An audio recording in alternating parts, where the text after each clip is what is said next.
Hello. Hello. What are you thumbs up for? It's on. Oh, yeah, that's why I said hello. Welcome back to Hardcore Yappin, episode 5. It's been a while. Due to some various illnesses and life and happenings and stuff, we missed a couple weekends. Bummer. Our intention was to have this episode be competitions 2. Yeah. And that still is what it's going to be, but it's going to be probably different than each of the past 3 or 4 weeks had we done it when we planned. I don't know if it'd be necessarily. I think the last couple probably not too different. Yeah. But before that, I bet I would have some different takes. I mean, like, I think the takes had more time to marinate. Yeah. Is what I mean. So, like, not so much different, just more, like, developed. Depending on what it is that you have. Like, 'cause I guess there are things. We'll see. One of the things that we talked about leading up to this is that I've been to a lot of competitions. My takes in competitions are going to be very different one-to-one, or very, very similar one-to-one. I'm going to finish competition. Yeah, those competition, these things happen. Cool, moving on. Where, like, Jake stepping in as a meet director for your second meet. This is I counted recently. This is my 3rd totally on my own, 4th with, like, being shadowed. Okay. Yeah. Yeah, so, like, it's still, like, a newer thing for you. Definitely, right. So, like, your experience is going to be wildly different than mine is here, and I think that's going to be kind of like most of your opinions are going to have a lot more depth to them. Yes. If we count, like, I've realistically been powerlifting for about 2 years. Yeah. Right? Not a long time. Yeah, no. I was helping at meets before that. I did a ton of spotting and loading. I spotted and loaded like 7 or 8 meets. Yeah. It was always a blast. After that, I competed for the first time. Boom. Awesome. And then I've competed when we competed in March. That was my, like, we talked about it. I don't remember. I think 4th meet, I think it was 5th or 6th. Okay, yeah. But one of those I bombed out on squats. So it's like, okay, does that one really count? Not really. But kind of, right? Yeah. So even if it is 5 or 6 total competing in, and I've spotted and loaded 6 or 7, but then this is my 4th meet directing, right? Yeah. Going from 3 to 4, that's a 33% increase in meets directed. Yeah. That's a ton, right? For you were handling, you were there and in the space, but this is your, I don't know, 50th time doing that. It's a lot. Yeah. Right? Okay, well, let's be generous, call it 30, right? Sure. Let's call it on the low side. Yeah. Okay, 30 to 31 is a percentage, tiny increase on how much your opinion is going to change over all the information collected from every meet you've ever been to. Yeah. Yeah. Go ahead. It's also very different. Like, what you're doing during a meet changes your experience massively. Yeah. If you're going into a meet competing, you get a very one-dimensional view of what's happening during that day. True. Like, the whole experience for everybody else is making your day easy, making your day good. It's like you get a very like. The meet's about you. It's about you. You get a very one-dimensional view. You're experiencing the event. That's you're going to go A to B, and then you leave, and that's it, right? Like. And then handling is a completely different thing because then you're interacting with a lot more volume of the meet overall, just from the sake of handling somebody and making sure that the rest of the meet is also running to their benefit. Well, yeah, because when you're handling, you're not just worried about your athlete, which you are. Like, that's the main thing you're there for. Often, people are handling more than one athlete. Maybe not often, but commonly. Yeah. Whatever. Yeah. So then you're worried about more than one athlete, yes, but then you're also worried about the other athletes in the flight. Yeah. And whether they're going up, whether they're making a bigger or smaller jump compared to your athlete, because that's going to change where your athlete is, right? And so it's not just your athlete, it's everything that's going around your athlete. Their flight, the flight order, who's going to go where, the people they're competing against, what's the score. How fast are the other flights going? How much time do we have? Yeah, when we're warming up, who the judge is going to be, what do we need to make sure you're aware of, you know? If we want to win, what do we need to have you do? Are we going to pull back on squats a little bit? Is the person directly against you going to actually challenge us here? You know, there's a lot of things that go into that. And that just gets deeper. Like, if you go into spotting and loading, you're getting a much different experience too. True. If you're refereeing, you're getting a much different experience there. If you're running the meet, if it's your meet, your experience is wildly different than everybody else's because everything sits on your shoulders then too. You know? Yeah. Dude, I have a lot to say. So we are going to talk about competitions today. We'll probably spend the first little bit talking about Hardcore Barbell's last meet. It actually ended up being pretty decent. So we'll talk about that for a little bit, and then we'll move on. We'll talk about some more competition general stuff throughout, I'm sure, as we go. But we'll probably bounce around with the idea being mostly to talk about powerlifting competitions, thoughts, feelings, competitions in general, that kind of stuff. May 3rd, Cinco de Mayo Rumble, I think. It's been a long time since actually. We've almost a month. Can you believe after. it's May? Yeah, it's June. That's what I meant. That's what I meant. Oops. But it's been a month. Like, it's the 2nd today. So, like, it's been May a went long by time. fast. Went by really fast. Oh, my God. Dude, yeah. But the competition went well. I think there's a lot of things we could have done better. Absolutely. But things could have gone a lot worse. And after a month of having spoken to people intermittently since they competed or they were here or whatever, the perception of most people was that it went really well. Yeah. And so there were things that went wrong, but when they did, most people either it didn't affect them, so they don't care, or they didn't even know. Yeah. Which also means it doesn't matter because perception is reality when it comes to events that are for the people, which this is for. It's the sport for the people. Yep. If the people are happy, okay, there's stuff on the back end that's not perfect. Yes, we can fix that next time.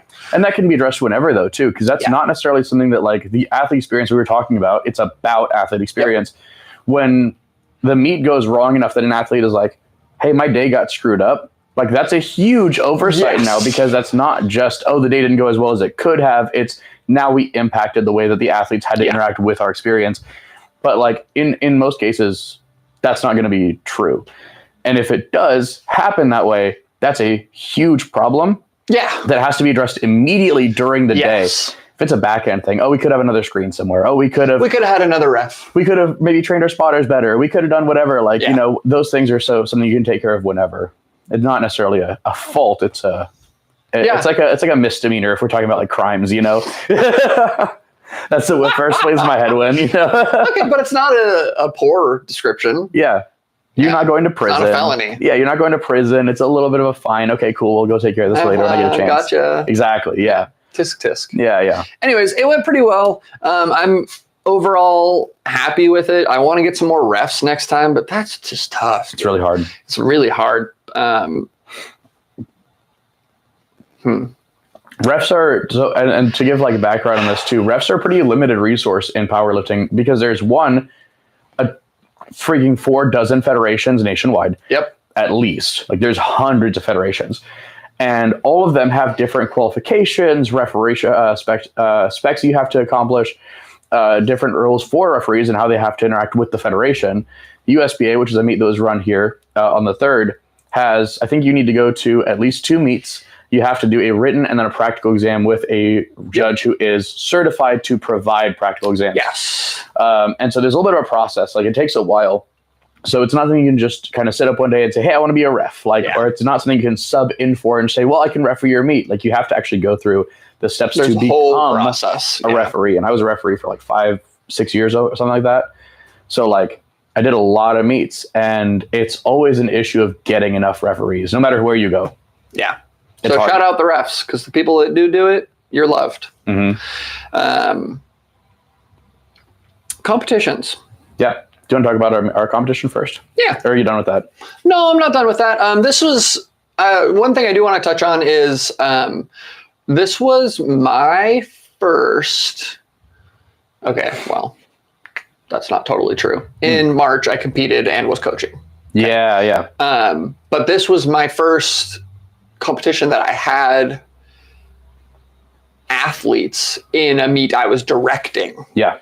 That was interesting. Harder. Yeah. Yeah. I'm also going to shout you out for a second, because you brought up something that's important here, because you were running a meet and you were handling clients, and you were doing like 5 jobs at the exact same time, and nobody else even recognized that you were doing so many things because you were doing them all well. Thank you. It was really impressive. And I walked over to the table after giving like a number for somebody. He's the only one sitting there doing the MC, the cards, the expediting, the computer, like literally like 5 jobs. Lot.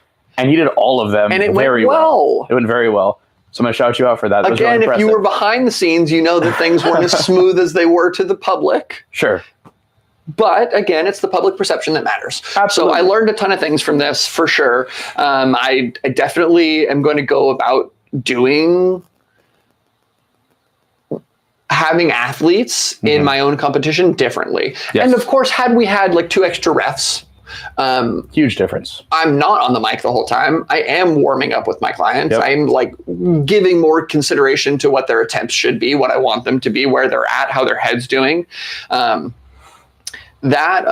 Coaching is probably, and I think you might agree with this, I might enjoy coaching just as much as I do competing. It's almost more for me.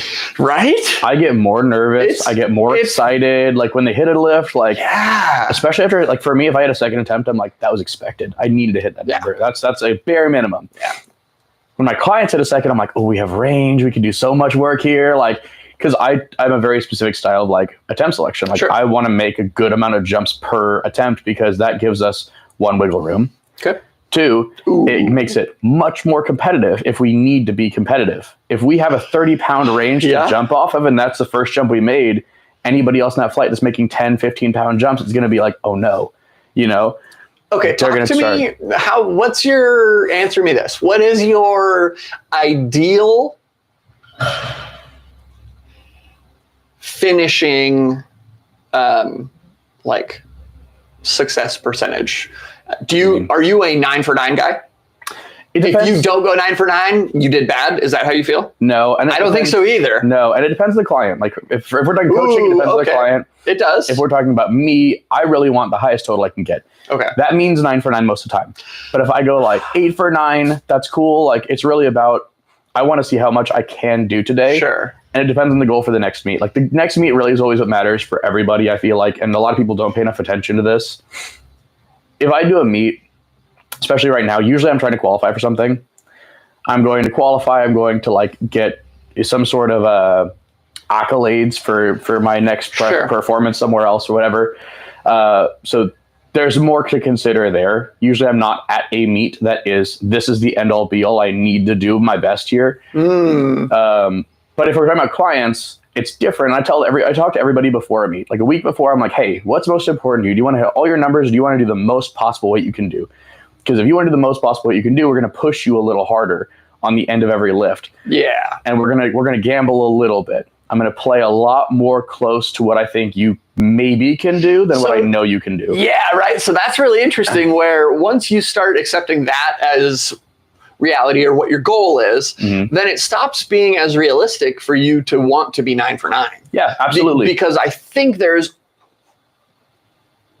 gambling is the word that caught me, that hooked me on that. I really like the idea of there is a range that like, yes, if things are done perfectly, this is what we're going to hit. This is what we're capable of. And I think the better the athlete, the smaller that range gets. You're more in tune with your abilities. But I love the idea of it wasn't there today.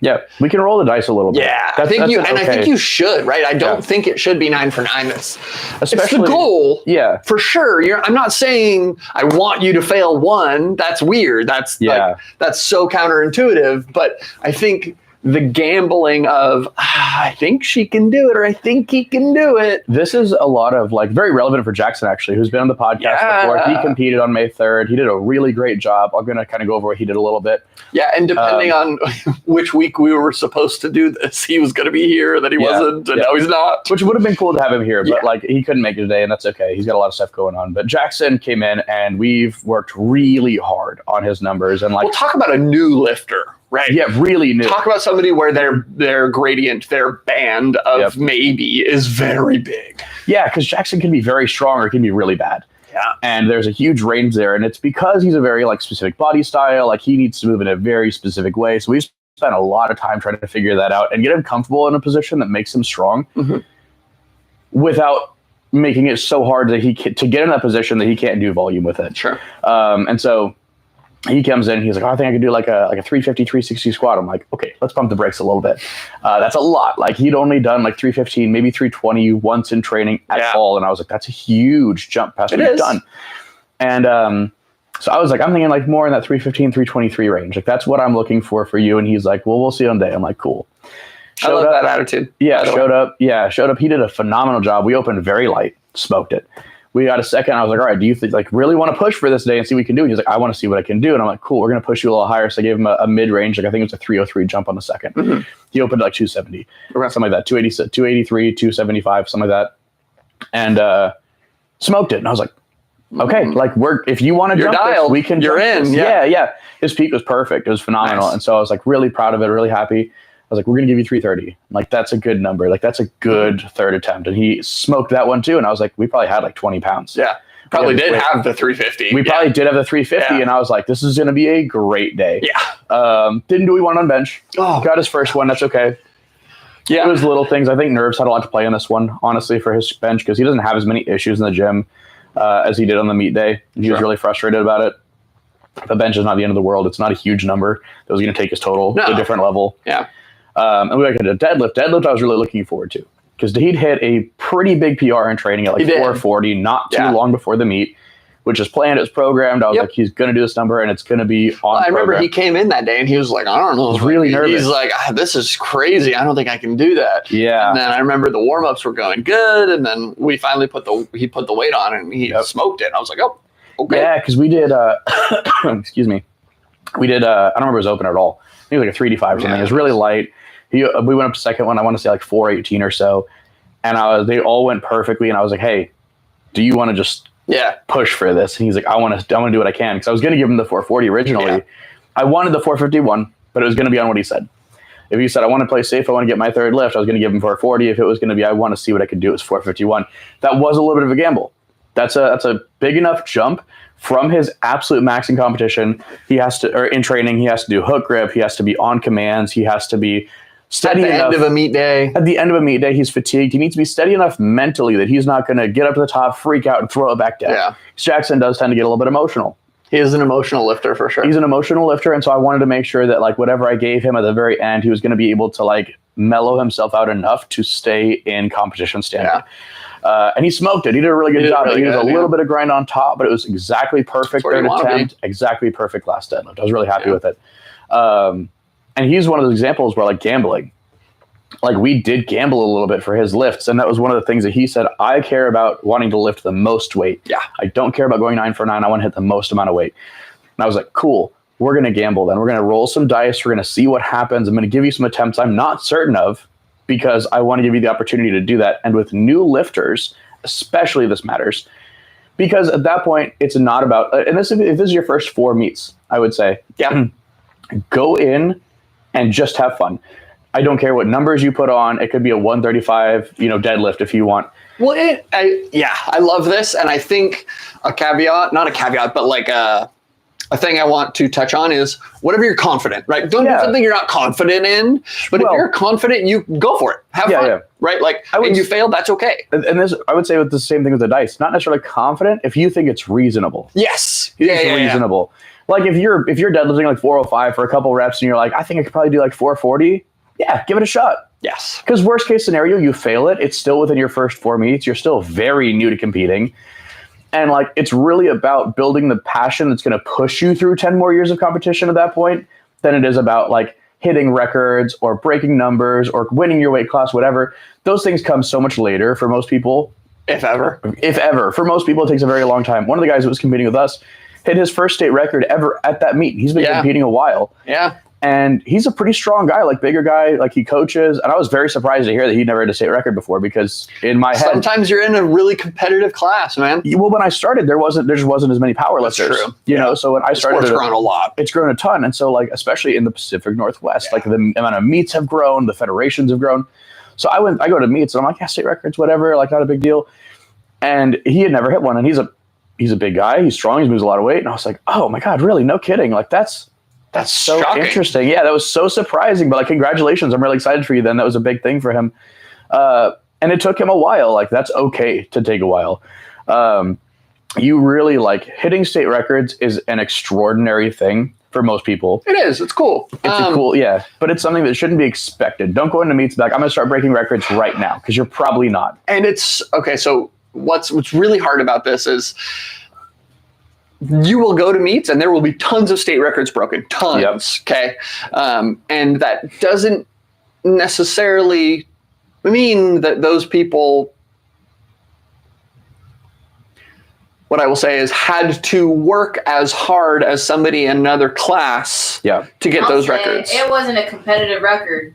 Yeah, there's a lot of those. Yes. I'll say it. Yeah. That is a great way of putting it. There are records out there that there is like zero entries.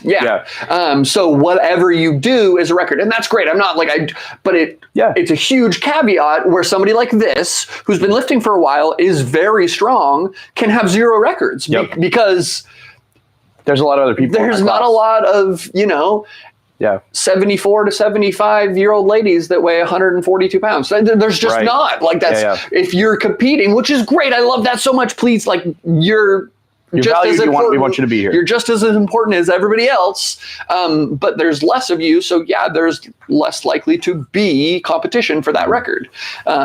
Which doesn't make it less valuable, but it does make it harder for other people to look at that and say, oh, well, they broke a record. Why am I not breaking records? Yes, exactly. And it really is.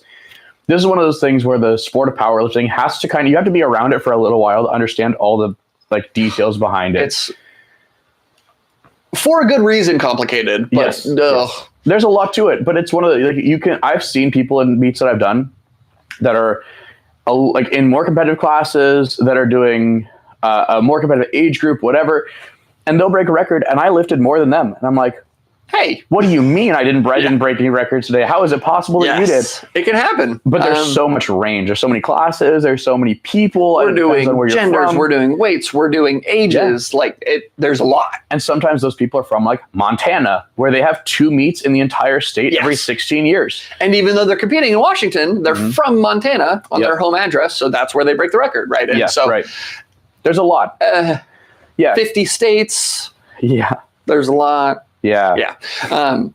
Records are awesome. And I don't want to come across as bad record guy because I think they're great. And I think it is extraordinary when people are doing these things because how many 72-year-olds do you know that are lifting weights? So few, man. Yeah. There should be more.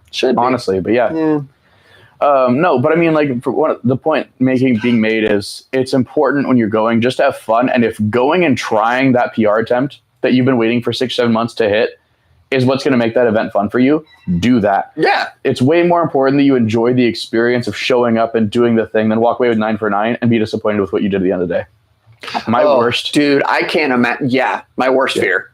I've been there. I've been at meets where I went in and the whole point was to go 9 for 9 and I walk away saying, I know I could have done more. And I hate that. That's for me that's the whole point of the thing is to do as much as I can. Yeah. And there's reasons that I don't push for the max amount of weight with every meet now, but at that time especially it's really I was doing this to see how strong I could be and I didn't get to see that. And I'm going to go into another 6 to 8 months of training before my next meet and I don't get to PR at all until I get to that next meet. So now I have to wait to find out what I really can do. My programming is going to be based off the numbers that I did at my meet and all these things. I'm like, man, it's kind of going to suck going back to training now, versus leaving a meet and going 4 for 9 and knowing I maxed out everything. So much more exciting for me. Yeah.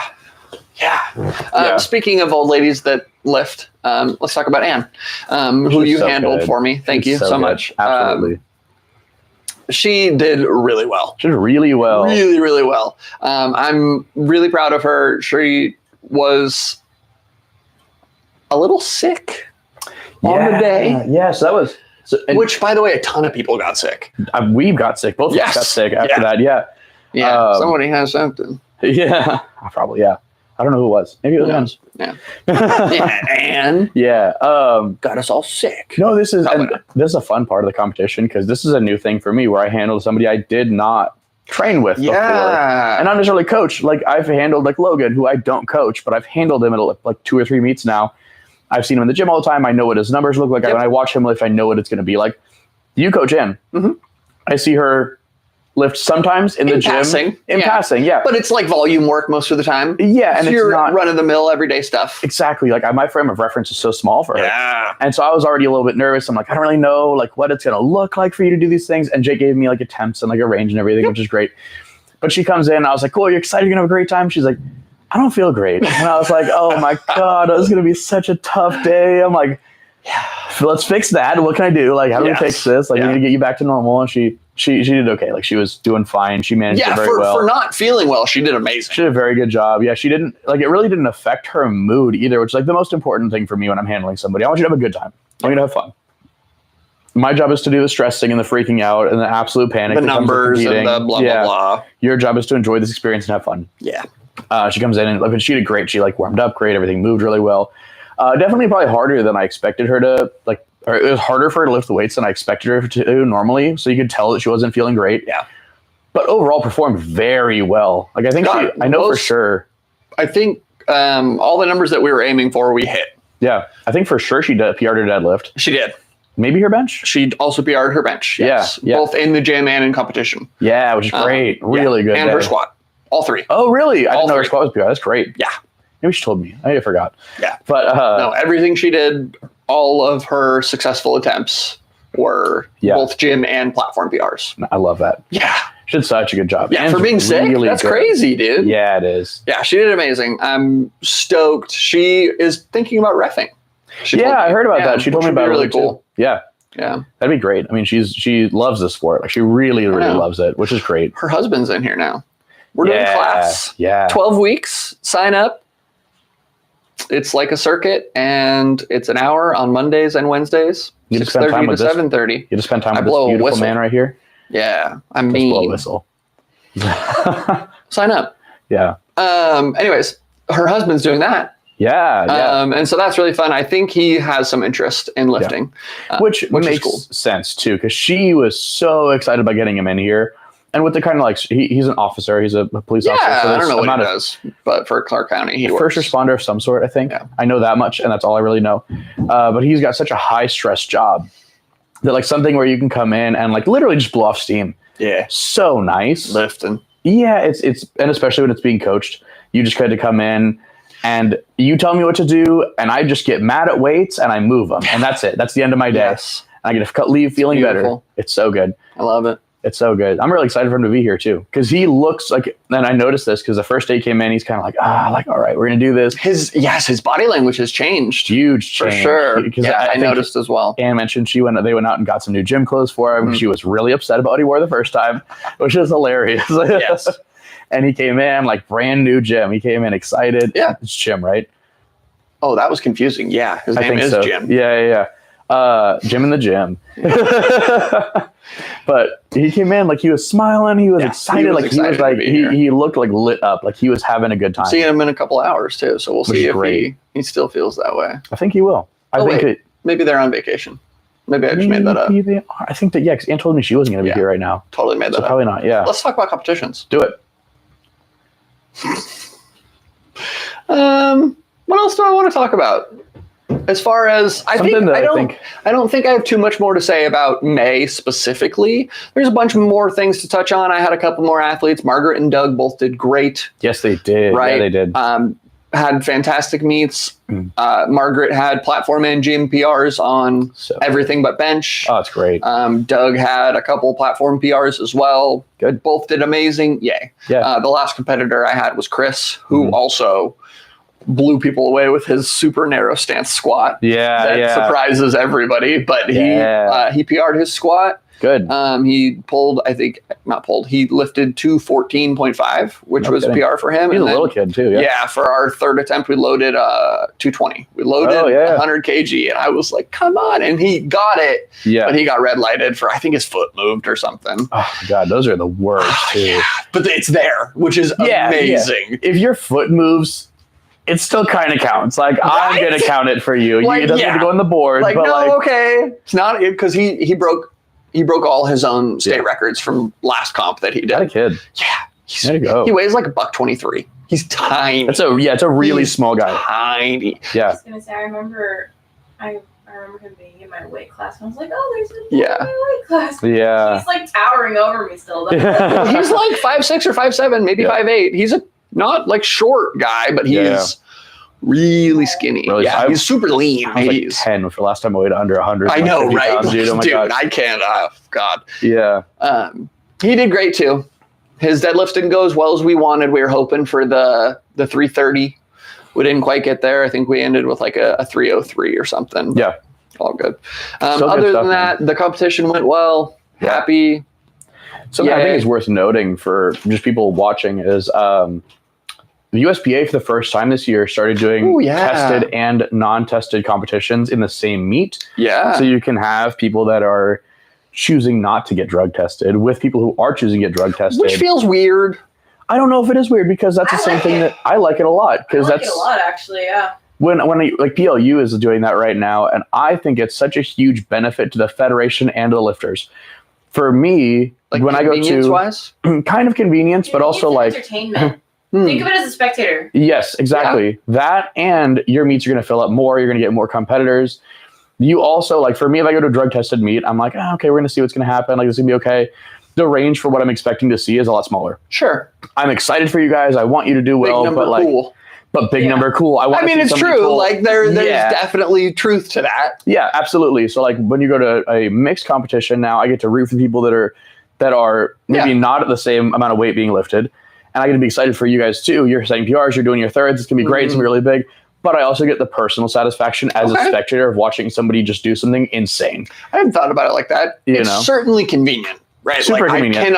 It's super nice on a convenience front of not having to run different types of meets. Yeah. Right. It's just like, hey, we're doing a meet. Yep. If you want to lift, come lift, and then let us know if you are clean. Yeah. It's a complicated process on its own. Yes. Right. We don't need to make it more complicated. And I think one of the things for a lot of people, because drug tested lifting outside of the USAPL is still kind of new. It's not a it's been around for a while, like as long as I've been competing for the most part, but it's still like in the frame of powerlifting, pretty new. Sure. There's been a lot of stuff to work out there.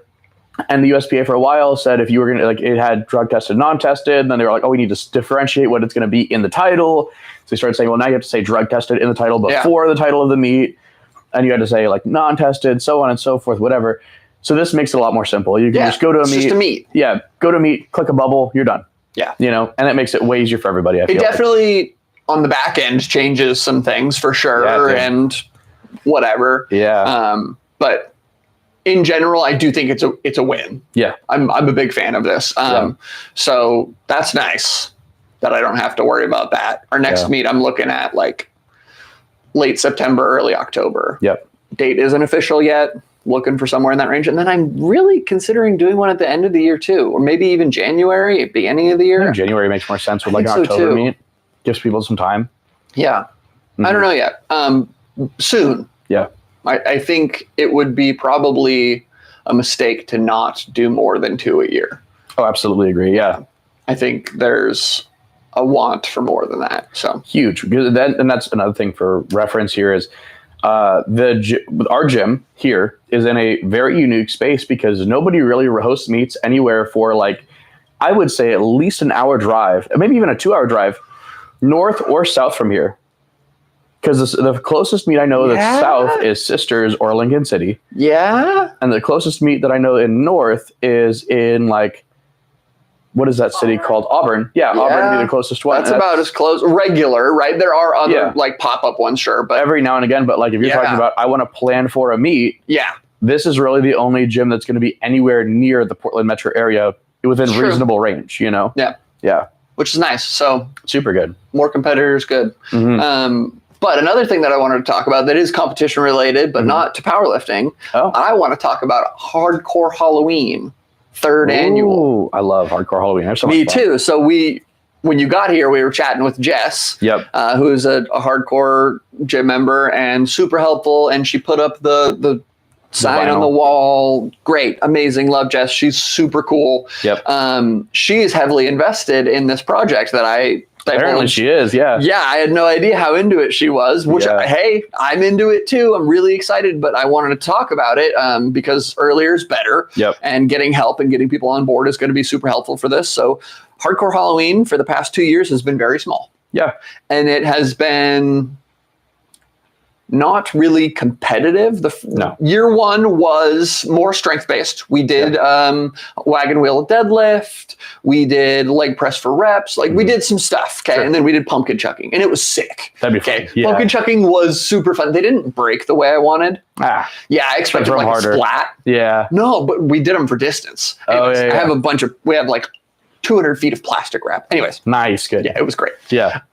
That one was super fun. Yeah. But what drove a lot of people away was the competitiveness. And they're like, hey, I love this idea. I want to hang out and do the costume and spend time with people at the gym that I care about thing, but I'm never going to beat Diego in a leg press competition. Sure. Right. Which is like, honestly, a fair take. Some people could be competitive. Sure. Right. But but you don't want to limit it to the 3 people that are going to fight each other for first. Yeah. That drives everybody away. Yep. So last year I went totally in the opposite route, and you were actually at last year's. I was at last year's. And last year's was super fun too, just in a different way. It was way less strength competitive. It was like, hey, hold a donut over your head.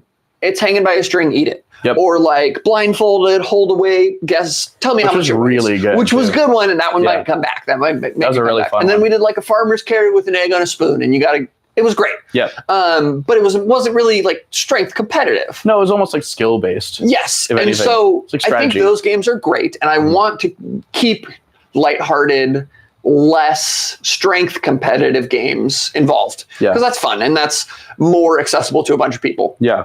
But we are a gym. Yeah, absolutely. And people like to be strong, and we are competitive, and that's what brings a lot of us here. Yep. So we are going to have one event, and it's going to be the bipolar deadlift. And so we're going to make it a charity event, and we're going to raise money for deadlift.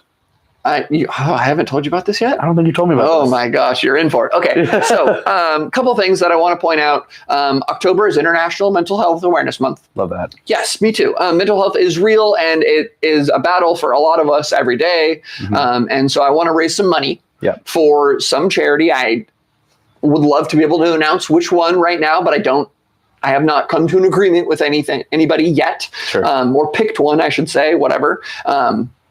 And all of the money that we raise is going to go towards charity. Yay. Something mental health related. Okay, great. Yeah. Yes. Big fan. My oldest sister, her name is Ashley. She died a couple years ago. She was bipolar. Okay. And so this means a lot to me. I'm very familiar with bipolar, what that looks like, what that means, how that affects people. And so I want to do a bipolar deadlift. Okay. But I'm going to spell it BIPULLER. And we're going to do a 2-person deadlift. Oh, I love that idea. That's a great plan. Costumes required. Needed. Absolutely required. It has to happen. You with me? Yeah. How cool is this? Okay. It's a match. Yeah, well, like not match same costume. Okay, we can discuss details in a minute. I think I need that. I want to finish. The last thing that I'm really looking to say is the way that this is going to be fun for less competitive people is what I will describe them as, and that even has a bad ring to it, but whatever. You know what you mean. I want to incentivize people to show up and try their best and feel like they're still helping. Yeah. And the way we're going to do that is by getting some assortment, maybe more than one, I don't know yet, sponsors that will agree to do 10 cents per pound lifted. Bless you, Kai. Right? And then everybody that competes, we add all of the weight up.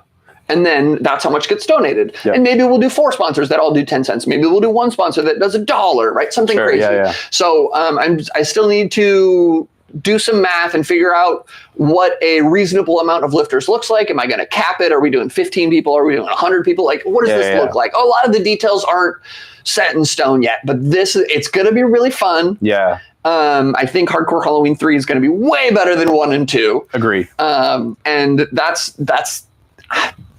it's the spelling for me. It's really it's the really spelling good. for me. That's chef's kiss. I'm really excited. This is a really good idea too, because it's not really about power anymore when you make it 2 people deadlift. Yeah, right. And so then there's something to speak on, like, okay, well, in terms of mental health, like sometimes you need a friend that like really can pull you out of the that you're in. Right. So there's so many levels to where I'm like, this really like lines up, and it does. My favorite holiday is Halloween. My sister's favorite holiday was Halloween. And so it's like, okay, there's a lot of things that are aligning here. And I'm like, this is going to be fun. And it could be great. And it could be really big. It could be a lot of fun. So because we like, Deadlift Dornbeckers used to be through here. Yeah. Right? And that was a huge event. That's always been a huge event.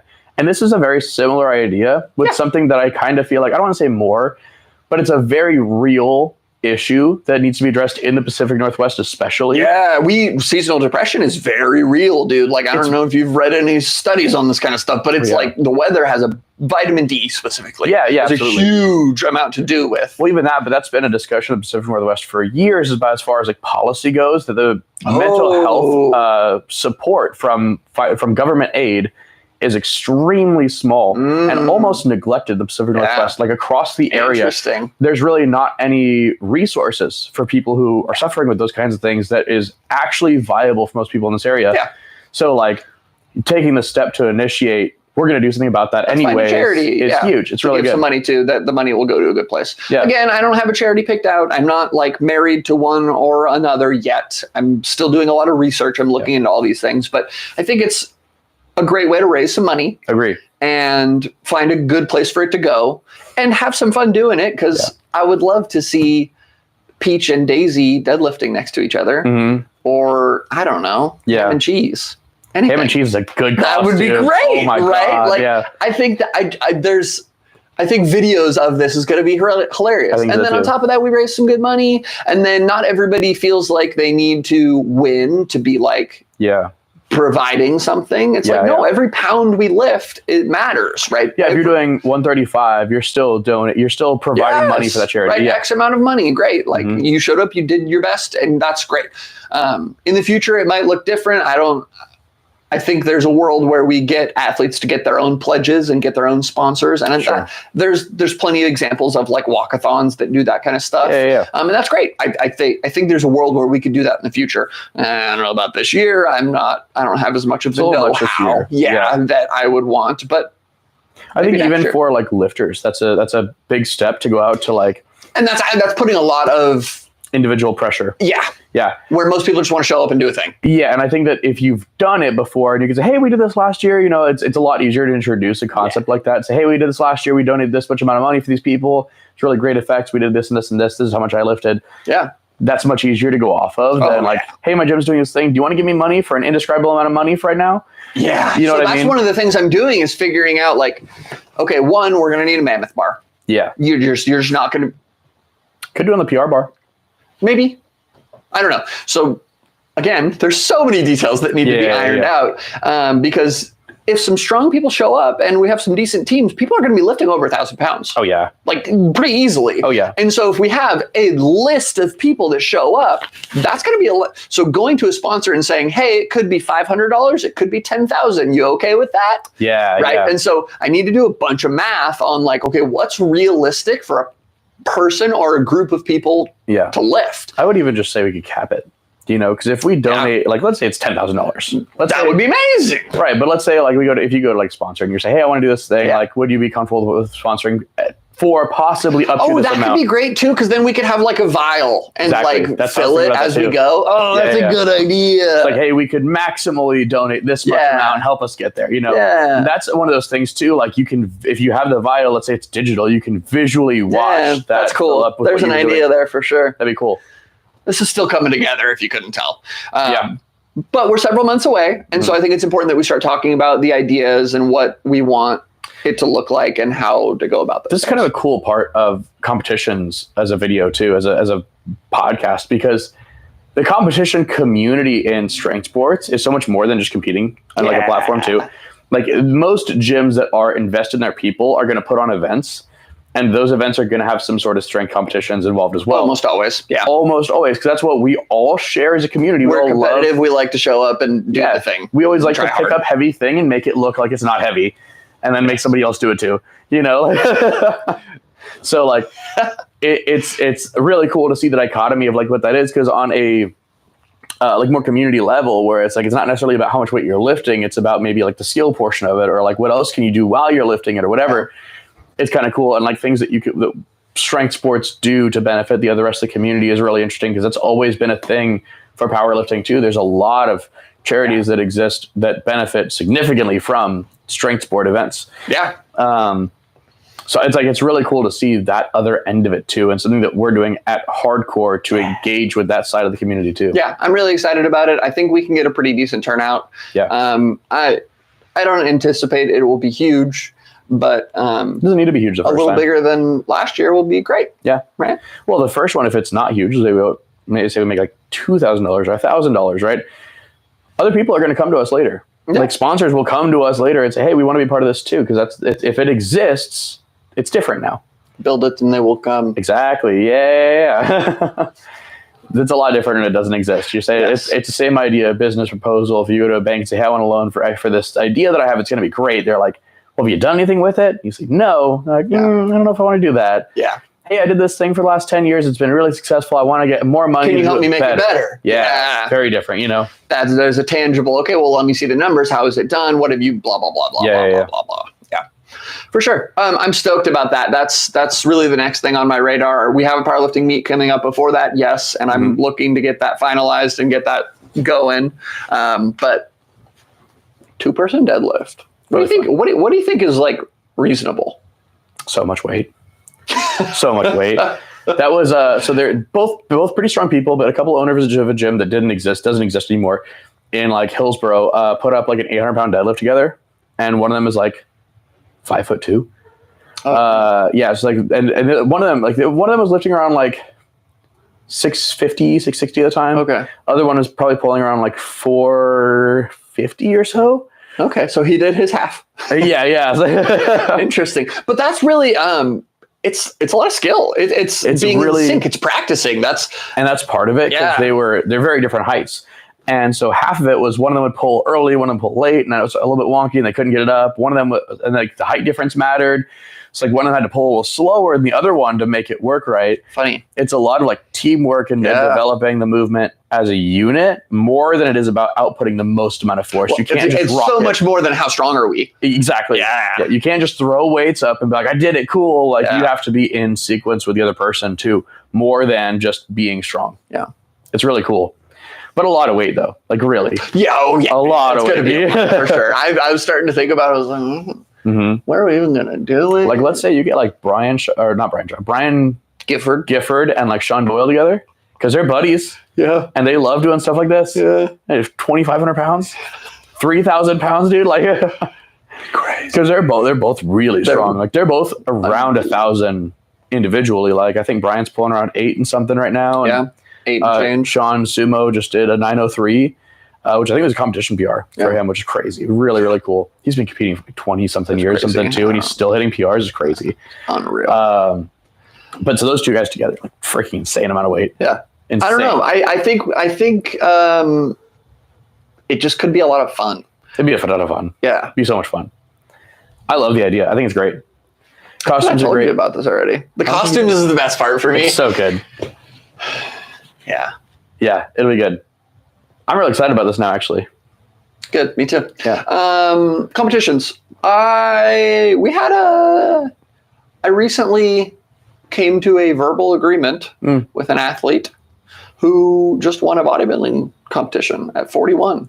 Wow. And I'm going to call him a hardcore athlete. No kidding. Yeah. Good for him. Verbally, right? Like, sure. So we need to iron out exactly what that looks like, what his benefits are, but he's hardcore athlete. Nice. Which is sweet, which I guess is probably my first like sponsorship kind of thing. Yeah. That's a crazy situation, man. Good for him. Yeah. Like really good for him. His name's Conan. Which is, first of all, sweet name. Go in a loincloth, perfect man. For a bodybuilder. Bring a sword. Yeah. You have to. So he competed when he was young, like 21, 22, 23. He did 3 competitions. Yeah. And then I don't remember what happened. I think he took 3rd or something. He podiumed. Great. That's amazing. Yeah. Super impressive. Like bodybuilding so hard. Very competitive. Cool. Very competitive. Love it. Skipped like 17 years. Came back this last year. 2 years ago, something. And then just did his first competition since 23 years old and won. No kidding. First place. Yeah. What a great story. Yeah, he showed me pictures side by side. I'm like, you look better at 41 than 23. Oh yeah. That's insane. And this is a big part of competition as a whole too. Just spend the time. Just because he's not even competing for the whole time. But I'm sure he was lifting for most of that. He was sculpting a physique. He was developing himself. He was probably practicing his posing. Like, I have no idea. Yeah. Well, but I'm speculating that like if you're competing already at 23, it's really hard to break those habits if you're still training at all. You're going to keep kind of building towards that because that's what you do. And so like just spending the time to develop your physique or your strength or your whatever is 98% of what this sport takes to be successful. Yeah, the time invested. And he's a great example of that. That's perfect. I love that. That was crazy. He told me that. I was like, that's crazy. 17. He was like, well, yeah, I'm a dad and blah, blah, blah. And career, all the stuff. And I was like, wow. I'd love to look better at 43 than I did at 23. I don't even look like 23. Yeah, that's an interesting question. I think I was just really overweight. That's incredible. Bodybuilding's cool. It's not my type of competition, but I think it is just as important to recognize as a strength discipline. It really is a mental strength discipline more than a physical one too. The training really like you can get by very high level of bodybuilding without training super, super hard. I agree. Yeah. Isn't that interesting? It's more hypertrophy based. It's more training the body to like hold a higher amount of resources and use a higher amount of resources. Yeah. And really it's about food.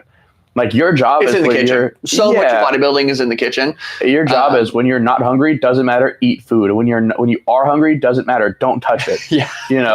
And I think mental is the right word for that. Mm-hmm.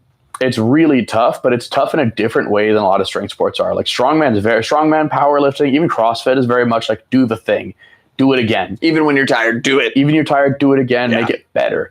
Bodybuilding kind of sits alone in strength sports in that it's really just more of like, because on stage, you're like moments from death if you've prepped right at a high level, at a high, even like a moderate level. And posing's hard. Posing's very hard. Posing is exhausting. So people who like pose out, who like will go flex and then pass out on stage, is a very real issue. Oh yeah. Because you're so depleted. You're so dried out. You're so messed up. Like your body is in panic, like full blown, absolute psychosis. Yeah, bodybuilders are crazy. It's insane. And then getting up and just like, it's, how do I want to say it? It's make myself pretty for the judges, like being able to put yourself in that mindset of I need to present myself when I am almost dead.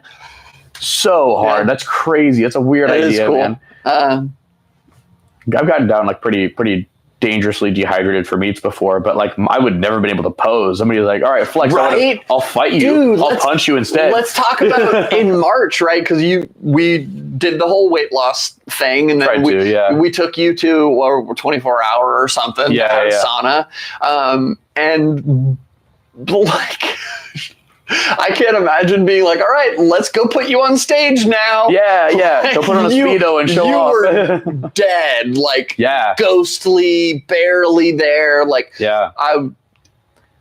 so to then imagine having to pose, which is already hard when I'm not tired. Yeah, very difficult. Yeah. That's one of those, like, it's really hard to explain how posing is hard, but like, there's so much that goes into it for people who are competitive. Like if you're in a mirror posing, so easy to be symmetrical, so easy to be fully flexed, so easy to be aware and conscious. Oh my gosh, that is not even something I've considered, right? In a mirror is certainly easier by far than to a direction. Yeah, because you're not, so one thing of a panel of judges, you have to be able to make sure all the judges can see you in a light that makes you look good. And you have to flex and pose symmetrically, concisely, and quickly, really, to make sure they see you right. On command. Well, on command, but also fast. The longer you're in that pose, the more they get to look at you.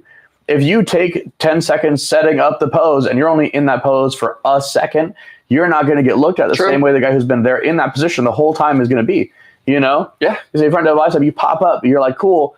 They're going to look at you immediately. Yeah. Oh, I'm going to look at him. I have time to see him. That guy's up now, but this guy's still up. Yeah, exactly. Dude, so bodybuilding is crazy. It's a lot. And I do agree. It tends, and I am not a credentialed person to be talking about this at all. Sure. But I like to talk. So here we are. Yeah. So much more of it happens in the kitchen than in the gym. Like, yes, I'm not saying your training doesn't matter as a bodybuilder. It does, right? You need to show up. You need to work hard. That's how you grow. Okay. Yeah. But when what you're lifting doesn't matter. Yep. The doing it right matters so much less. And I don't mean form wise. I mean like the effort output. Yeah, not messing up your like program. More. Yeah, right. Bodybuilding programs really are very loose. They're very loosely written. How do you feel today? Right? Like and just go to failure, that kind of stuff. And I don't think it's a goal difference, right? Because you're lifting for physique rather than performance. Yes, exactly. So like, and this is a big thing I tell people when they're like in the newer stages of lifting, like I'm not really competing yet. I don't really know what I want to do. Okay, do you want to look pretty or do you want to be strong? Because if you're going to compete in one or the other, you have to make that distinction. When you're on stage for bodybuilding, you're the weakest, least healthy, least capable you will ever be, but you're going to look phenomenal. Yeah. Versus if you're in powerlifting stage, like, and there's a lot of range. It's not the exact opposite because you can look very good on platform. You can be in great shape. Thank you, Kai, for being an example of that. You're like posing yourself up. I'm a powerlifter with abs. I will always flex that. Thank you for making me feel bad. Yeah, not a lot of powerlifters have abs. No, but you can look good on platform. But you're at the absolute strongest and most, like, usually the healthiest you're ever going to be. Because you're rested. Capable. You're rested, you're well fed, you're well hydrated in most cases. If you have a 24-hour weigh-in, let's say, well fed, well slept, well hydrated, you're going to come in as perfect as possible, primed as possible to lift the most amount of weight for performance.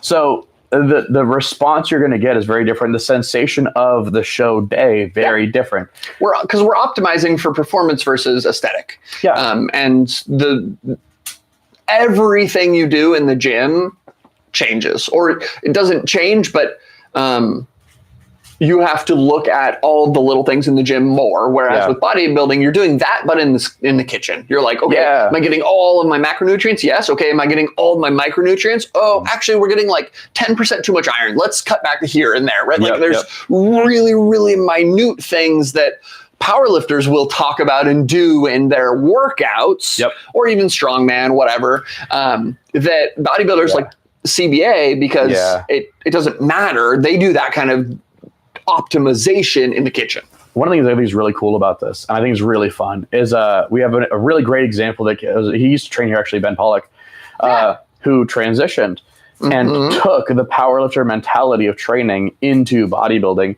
And it helps. Oh my God. It's so much more than help, because what I was bringing is you can do both at a pretty high level if you have a good foundation of both.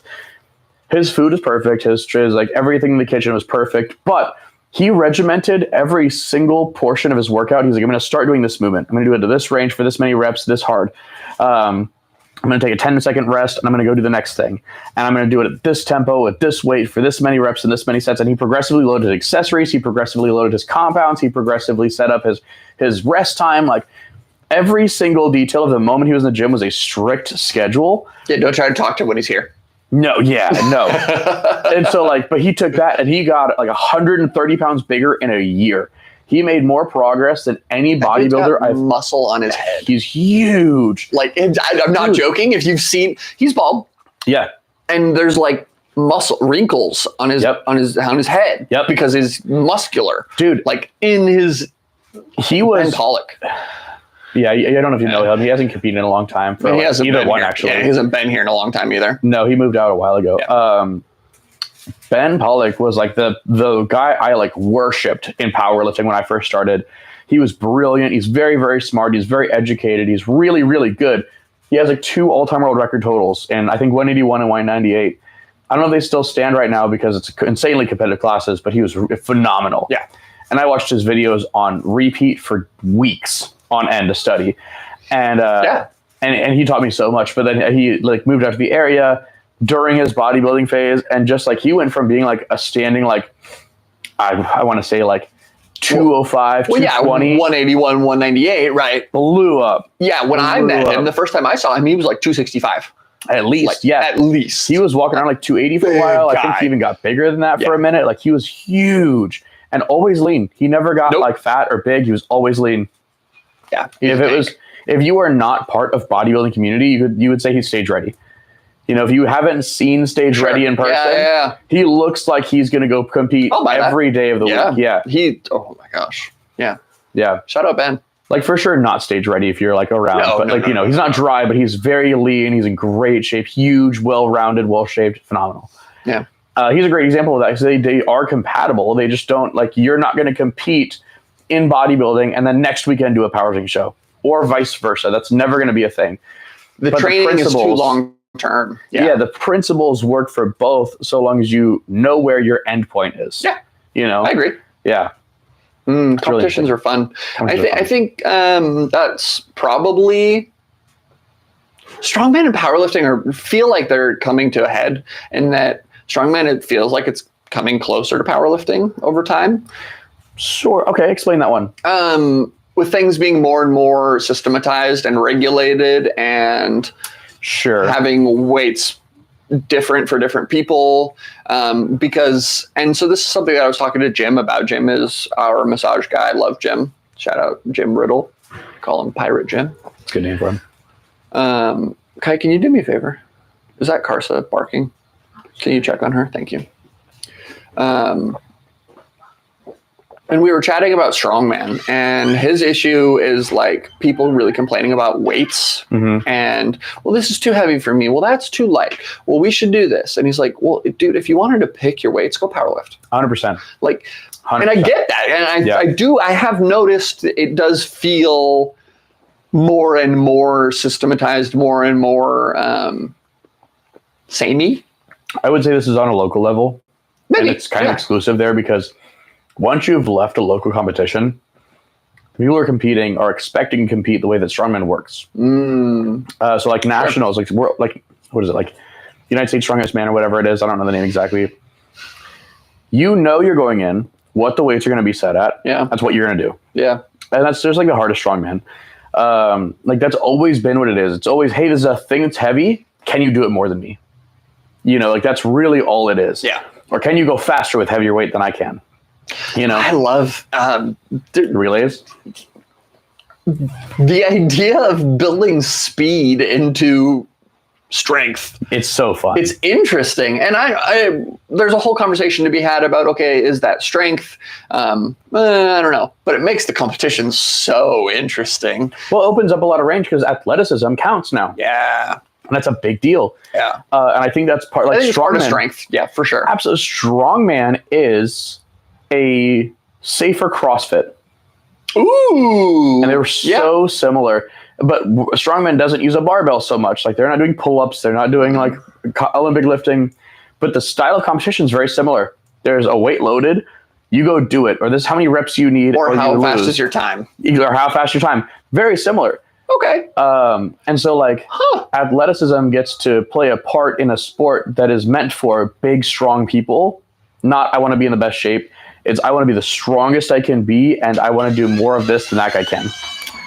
I don't think that's a crazy take, that strongman is safe for CrossFit. It's kind of true. It's different. There's some differences, sure. Sure. I mean, but they're minor. Like really. It's more of apparatus.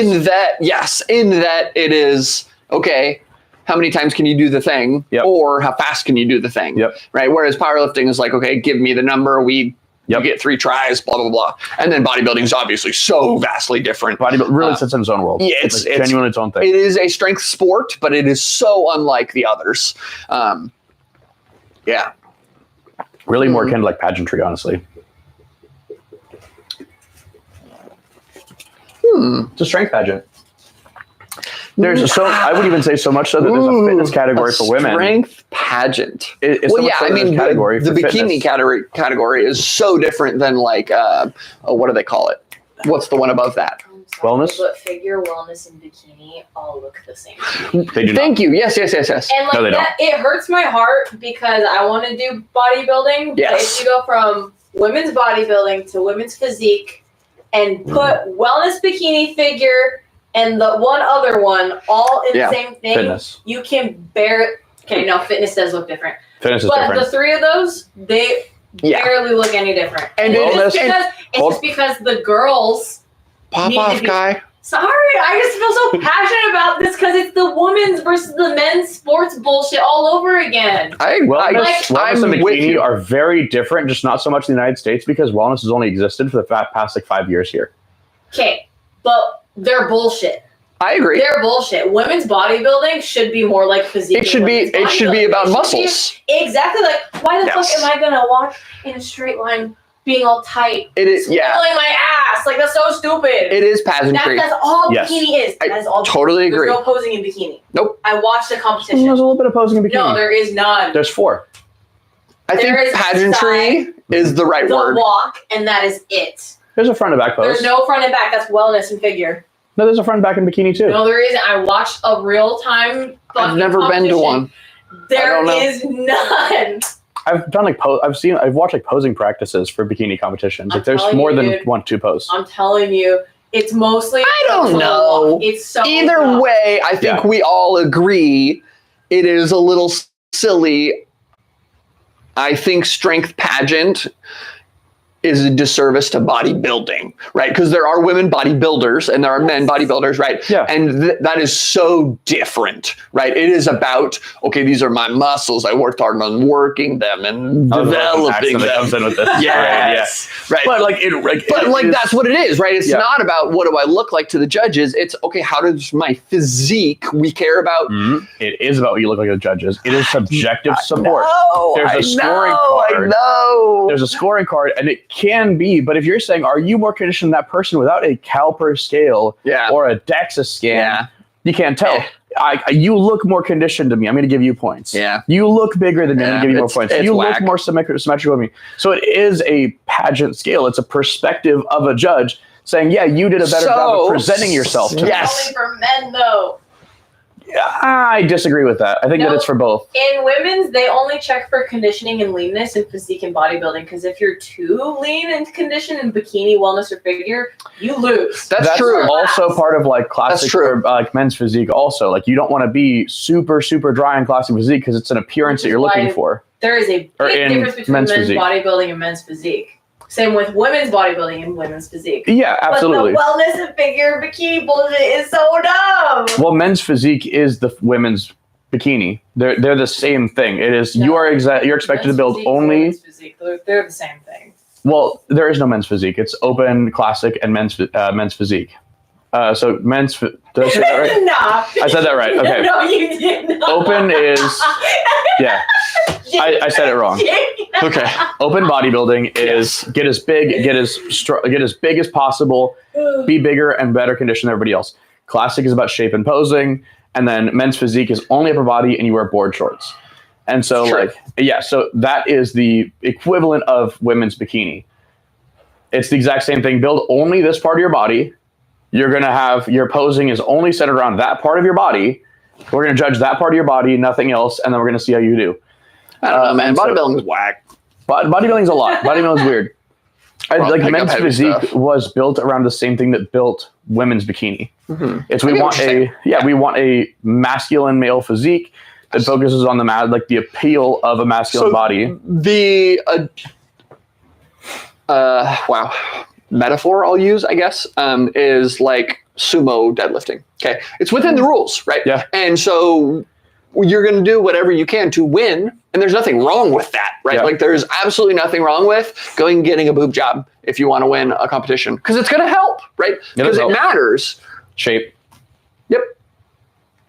Absolutely. It does help. Absolutely.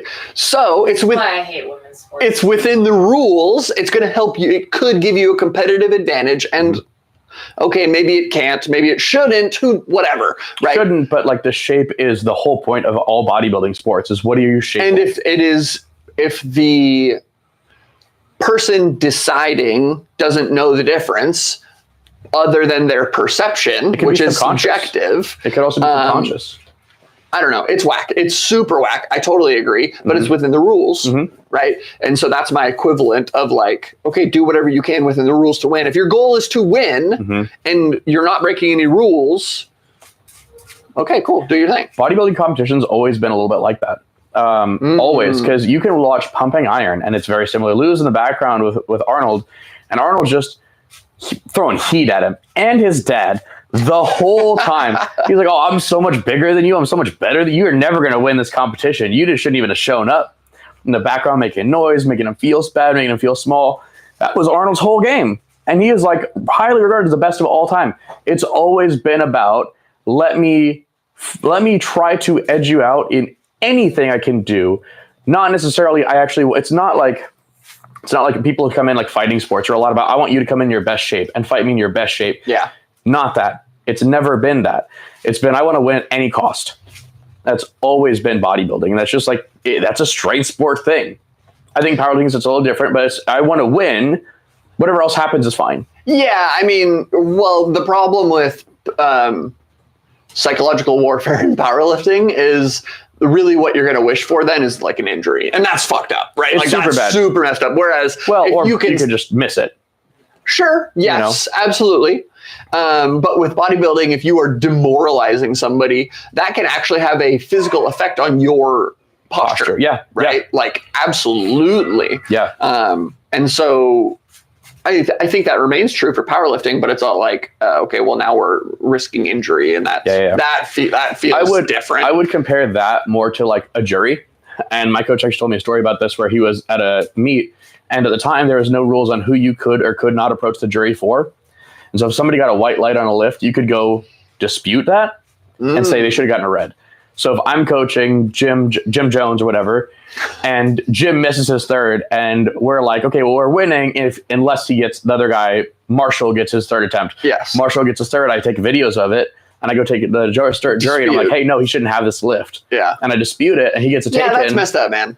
But it's competition. It is, right? Like, so it's within the rules. There are rules for the jury, and these are also higher level competitions too. Like, you're going in with the same ability to do that. Whether or not you do it is up to you. Yeah, it's one of those, why are you coming at me? I'm just here to lift. Like, you're trying to take this away from me. That seems weird.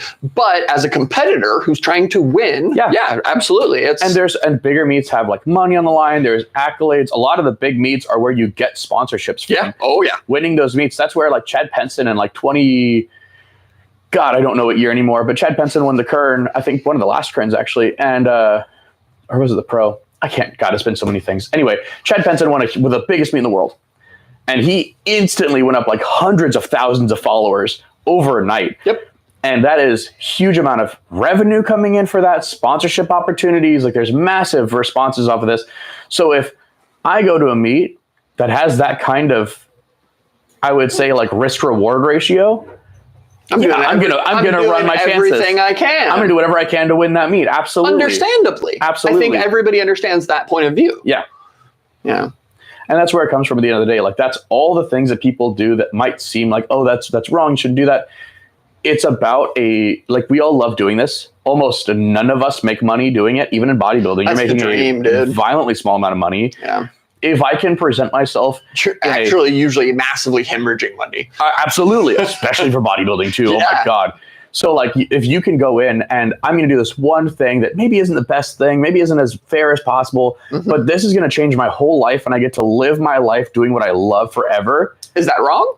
I really can't say that's wrong. Morally, that's a tough question to answer. That's a really tough wrong. I can't say that's wrong though, objectively. I can't say that's a bad thing, because you're increasing not only your ability to enjoy the sport, you're also going to you're also able to present more for the community. Like Chad Pence's a great example, where he went off on this on social media and he was talking a lot about what he does, how he trains. He was talking about his journey through the process, and we probably wouldn't have seen him for years after this meet, you know?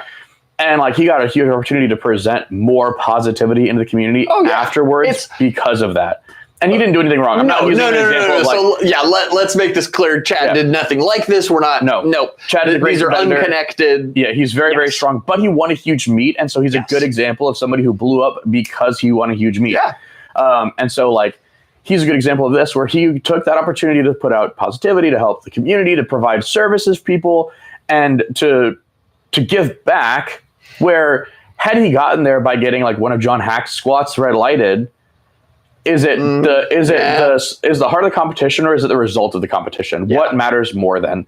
And that's a very difficult thing to distinguish. It is. Competition's weird. It's tough. It's a lot. Very complicated. Also, I love it. It's so much fun. I love anything, dude. I want. I was thinking the other day, I was unloading the dishwasher, and I timed myself. Oh God. Okay. All right. Okay. And I said, that's the probably fastest I've ever done it. Wow. And I said, I don't think anybody could do it faster. I'm the fastest. The fastest dishwasher unloading. No, unloading this because it matters, right? So there's so many things to think about. We're like, okay, well, where are your dishes? Yep. Right. Have you lived there a long time? Do you know where things go? Like, there's a lot to it. But I bet there's competitions for this. There should be. I put money down. Dishwasher competitions. Get me in there. You can do this so easily. You're like, all right, we need 10 plates, 14 forks. We need 4 pots, 2 pans. Yeah. 16 cups. Like.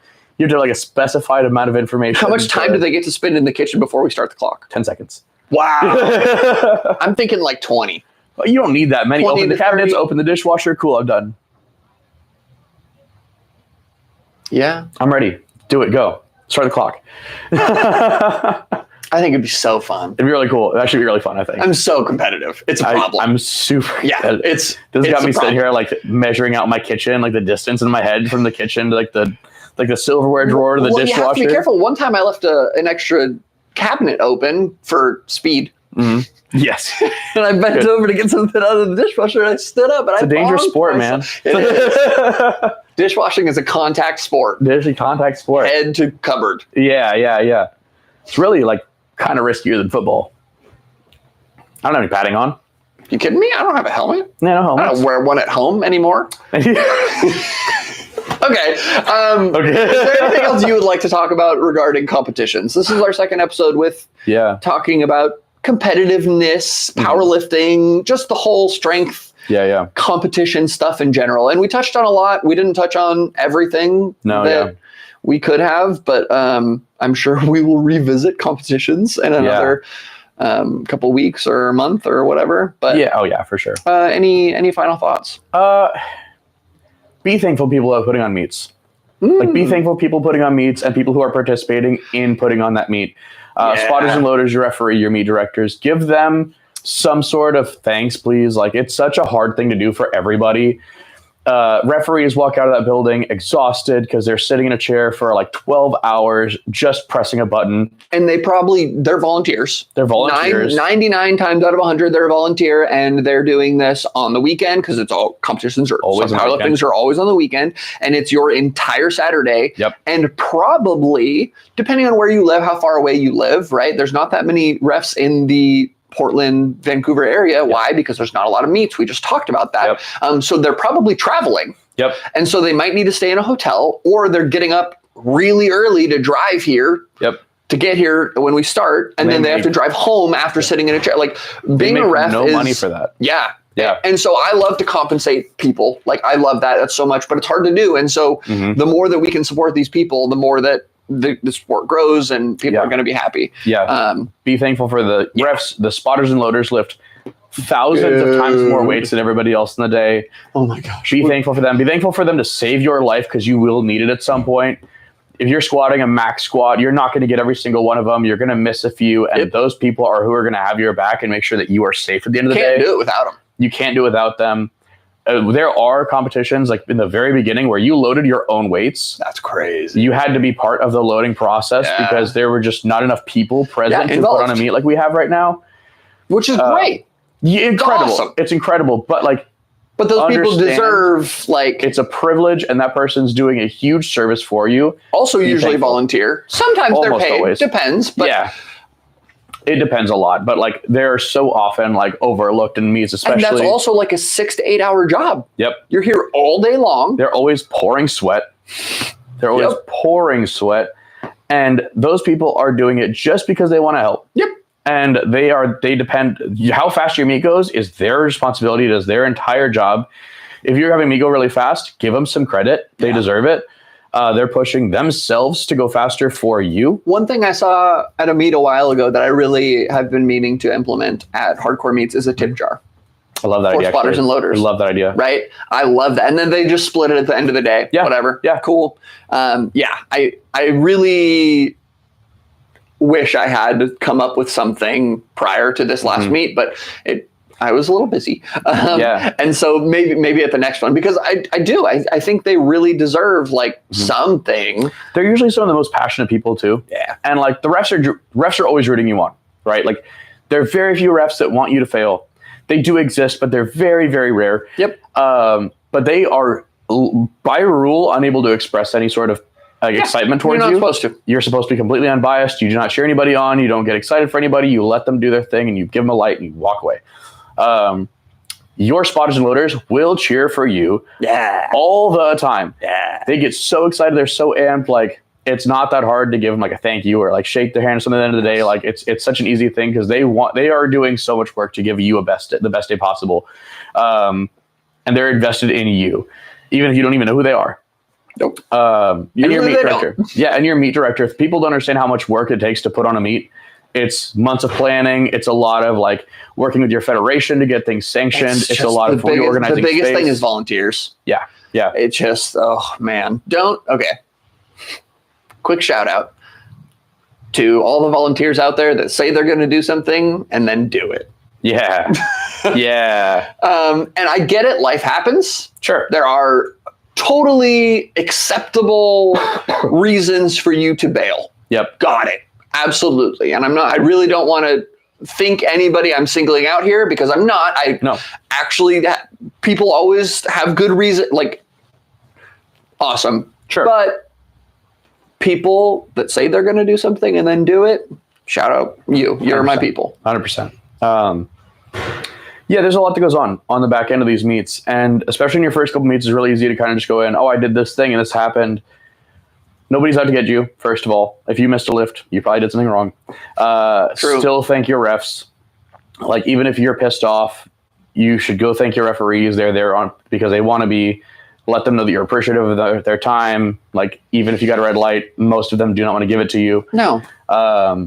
You also, like, as an athlete, I don't want to be given a lift that I don't deserve. I've been given a couple. Problem. I've been given a couple, and you know what? Like, I may have been thankful for it, but I didn't learn something afterwards, and that's important because I went into other meets afterwards with the exact same problem. Yep. Because I was like, oh, I got away with it this time, you know, and maybe not away with it is the right word, but like it was okay this time. Mm-hmm. I got the lift, so it was fine enough. The brain system, the feedback system for negative feedback of, oh, I'm punished for doing the wrong thing, never kicks in. No. Even if you can be thankful and understand I got away with one, that is not the same as the learning that happens with getting the red light. 100%. And so it's not the same. They're doing their best to benefit you. Everybody else is. Say thank you. Give them the time.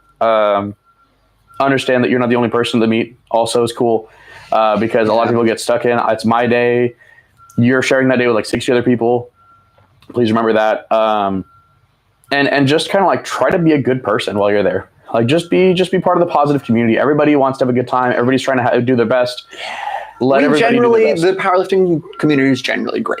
Usually really good. General is great. Yes. Not everybody. Of course, there's exceptions to everything. Some people have bad days, whatever. Sure, but do your best to try to promote that and push it and make it better. Be a part of the positivity in the community. There's a lot of people that, even as far as the competitors, everybody wants you to do well, especially at a local level competition, state level competition. Everybody's there because they love what they do and they want to be recognized for being strong. They're going to recognize you for being strong too. Yes. Give it back. My favorite way to say this is hard is universal. Right? Absolutely. If you've been in this space, we can all recognize what a tough lift looks like. Oh yeah. We love the grind. Yep. Dude, I've seen you mentioned this at the beginning, like the 70-year-old lifters. Yeah. I saw a man, I don't remember how much weight he lifted. It was a lot. He was like 70, and I think he pulled a 600-pound deadlift. Dang! It was crazy. When I was at Worlds in Vegas in 2017 for a very small federation, it was very, very small. I think it's probably dead now. It's called WABDL. It's like World Association of Benchers and Deadlifters, and it's what I was first introduced to powerlifting for. Push-pull federation. The guy came in, one of the oldest, at the time, the oldest person I've ever seen lift weights in my life. And he set up, it could have been like 500 or 600 pounds, man. But like no matter what it was, I was like, there's no way. There's no way he's pulling this off the ground. No way. And he grabs it, and it took him probably like 30 to 45 seconds to finish it. He did it. Right. He sat and he's like, He's just summoning the energy. He's just going the whole time, and it's such a steady, consistent movement the whole time. Every single passing millimeter, I was like, he's gonna fail it. He's gonna fail it. He's gonna fail it. This one. This is the last inch, and he kept going, and he finished it. Everybody was excited. Yeah, the entire room blew up. That's that's my favorite part. Yeah. It's such a cool moment. Like, everybody matters. If you see a heavy lift, there, like we talked about, that it's exciting to see people lift really, really big weights. When I see somebody pull 400 pounds the first time, and they're gritting through their teeth for it, and they're just buckled in half, like just pleading with the bar to come back up a little further, I get so excited. Yeah, I get so excited about that. Like, yes, I totally agree. There is a personal bias in that. Yeah, big number, cool. Yeah. Right, absolutely. Yes, we all think that, especially if you've been around the sport longer, that tends to develop more. I think absolutely. But there is something about like somebody just giving everything they have to a lift that you just can't help but come on. Yeah, that was who did the, I want to say it was Cody's lift, his last lift at the meet that we did last. Where his last deadlift, it wasn't even necessarily hard, but every time he lifts, he looks like he's struggling. He looks like he's going to explode. And it's not even the way the weight moves, it's just him. Yes. He just looks like it's a tremendous amount of output. And he's generating a lot of power. He generates a lot of force. That dude's so strong. He's so strong. And so he gets set up for this deadlift. It was a big PR for him, and we go to set it up. And you did, like, we talked about this on our last one too. You got real quiet. The whole crowd shut off. Like, well, I think it was like the last lift of the day or something. It was close to it. Last. It was close to it. Yeah. You got real quiet. You got everybody real quiet, and he's like starts whispering up, and it like builds up, and he's like, "Okay, everybody get it," and like get excited. And everybody goes freaking crazy, and he starts ripping this weight up, and everybody's losing their minds. The whole room's on their feet. Oh my god, it's so much fun. Yeah, powerlifting's cool. Yeah, it's such a cool sport. It's so much fun. You should compete. We'll be back in a couple of weeks with another episode. I don't know what we're going to talk about yet. We'll come up with some more structured episode where we have a plan and want to talk. We just mostly wanted to get another episode out. It's been a while. We got distracted. Life happens. Welcome back. We'll see you guys again soon. No sponsor for this episode. Shout out Nectar. We got some smoothies before we came in today. They're delicious. I had a creamsicle flavored one. Sponsor us. Give us money. Yeah. We would love it. We'll drink more of your juice. Thank you for watching, and we'll see you next time.